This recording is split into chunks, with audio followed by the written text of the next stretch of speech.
Howdy, it's Jim Arado, and this is May 2022.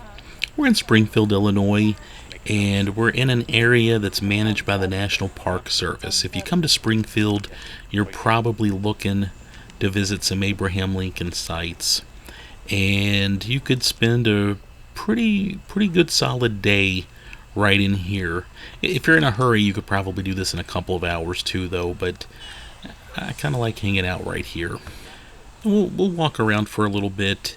I was going to give you a house-by-house explanation of who lived here and that sort of thing, but I'll just talk to you a little bit. We'll make a 10-minute video, and I'll talk a little bit about roughly what's here. So the National Park operates the Lincoln House. You know, they do tours. You got to get tickets. They're free tickets through the visitor center, and then they've preserved, kind of a block or two each way of Lincoln's old neighborhood. And then a couple of the houses are kind of set up like museums, and I saw where there's some models. There we go. There are a couple of models of what Lincoln's house would have looked like when he first bought it. They added a second story later. It's evolved, and they've got some models set up so you can kind of check that out. And they've also got some artifacts that were dug in the area, and I think that's pretty neat. But a couple of the houses are set up as museums. You can just kind of walk through and check things out, and then of course you can walk by and see the old houses, but it's all pretty much preserved the way it would have been set up in Lincoln's time. Yeah, there's kind of what it looked like when Lincoln was there. So anyway, what I notice most people doing is you go to the visitor center. They've got a nice little movie. They got some things to look at the visitor center also. They've got a nice gift shop there. And, there's some dug artifacts from the area. I love that kind of stuff. But yeah, you go to the visitor center and you get your ticket to do a house tour. And you see the movie. And then, you've got a little bit of time probably to kill before your house tour, so you kind of come and roam around Lincoln's neighborhood and roam through the little museums here. And this is just really nice, and we saw a lot of people just kind of moping around like we were doing. Of course, the town of Springfield has all sorts of other Lincoln-related things to see and do not within this little neighborhood.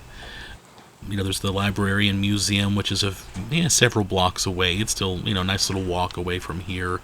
His law office is now the visitor center in Springfield. And, of course, there's other stuff. And, you can walk all over Springfield, and they have little signs up if there's anything Lincoln-related. So you'll know to check that stuff out as you go by it. We did Garrett Moffat. He does the ghost tours. Kind of a ghost walk in the evenings through town. Obviously not associated with the national parks. I think it's $15-20 to do it. But we did his ghost walk one night, and he kind of came through this area and discussed some interesting theories he had about Mary Todd Lincoln and Abe himself. And he even had some interesting theories about even their burial. So, I just wanted to mention that. The little ghost walk that's done in town is interesting, and we enjoyed that too, and it kind of comes through here. Of course, there are some large buildings that have been built since Lincoln's time, so sometimes when you're kind of scanning the area, those large buildings kind of detract from the 1850s feel of this area. When the city of Springfield does something kind of cool, I think it's cool anyway. They have Abe's Hat Hunt, and there's several places you can pick up these little free books, and there's 12 stickers in them. Each one shows Lincoln kind of tipping his hat. Each hat is a different color, and you go to various sites associated with Abraham Lincoln, and somewhere there's posted a poster or a board that shows Abe tipping his hat with a specific colored hat on. And you kind of match them in the book, and if you get 6 of the 12, you can go and claim a prize. And I think that's pretty cool, kind of a scavenger hunt kind of thing.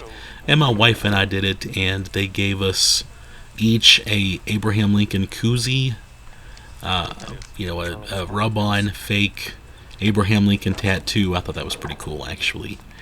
And they also gave us like a paper doll of Abraham Lincoln, like a Flat Stanley kind of thing. And I thought that was pretty cute. I mean, it was nothing, we weren't going to, sell those and get rich or anything, but I thought it was pretty neat. I enjoyed claiming my prize. So that's something neat they're doing. And at the visitor center here at the national park, and I've mentioned this in some of my other videos, they had an author signing his book. And by the way, I love that. I love when I go to a national park or a historic site, and they've got an author there, maybe doing a Q&A or signing autographs and selling their book. I always love that. And I will always buy a book from someone doing that. I think that's great. I bought a great book, though, on this trip. It's Young Lincoln by Jacoby. It's historic fiction for younger readers, probably middle school to early high school age.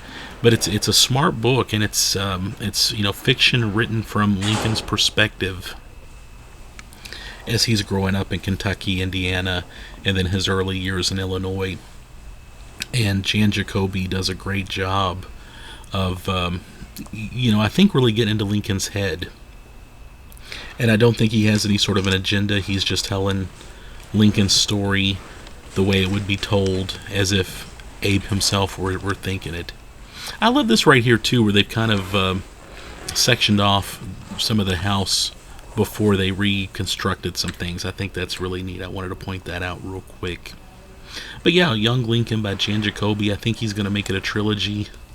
And I think the second book is out now. I need to hunt that down. He was a very pleasant fellow, too. We probably talked to him, I bet, 15-20 minutes. And I just think he enjoyed being out there and talking about Lincoln. And that was just a lot of fun. And the book's well researched. He's not just making stuff up. So I thought that was great. Wanted to mention too, just elsewhere around Springfield, there's so many little places that have ties to Lincoln. There's a bank, and you'll have to forgive me, I can't remember which bank, but there's a bank over by the old State House, literally right across the road from it, and they've got Lincoln's banking ledger.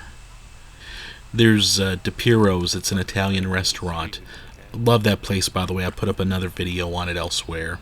But DePiero's is where there was, of course, there was a different business there back in the 1850s. And Abraham Lincoln went there to celebrate after he found out he was elected president. There used to be, was it William Vann's Coffee?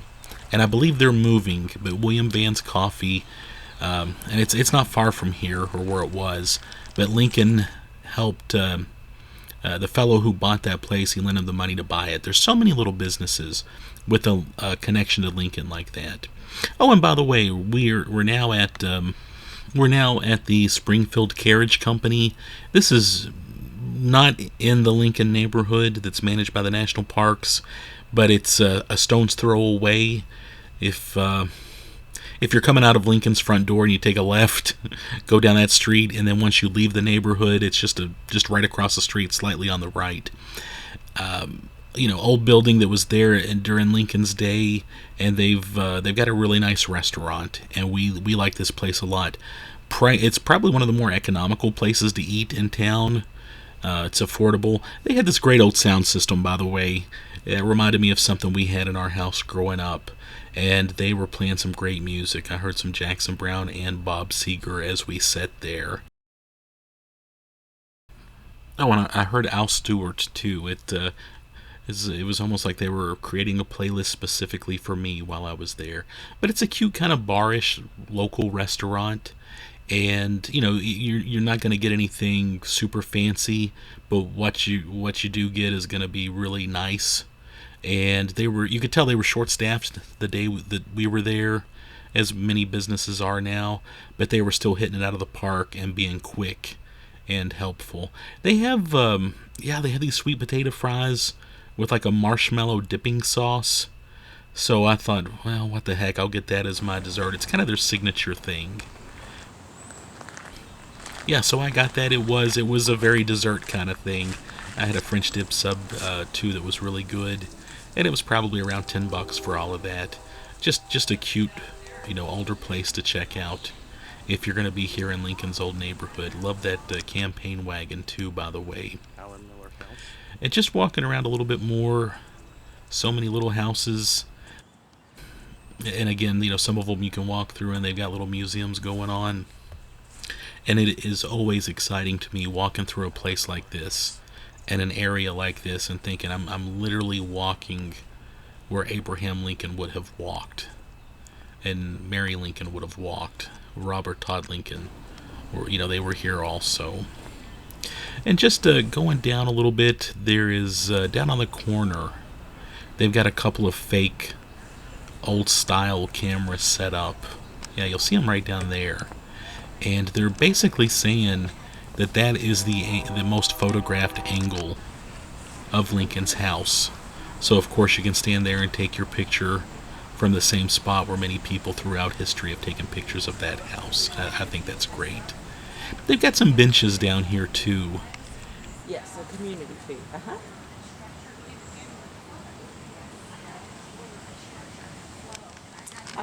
And this is just a nice place to be. I really enjoy visiting the Lincoln home in his neighborhood when I'm in Springfield. I hope you enjoyed looking at that with me. If you've been there, if you have any thoughts about the Lincoln's neighborhood, let me know. I'm looking forward to my next visit there. Yeah, for the week.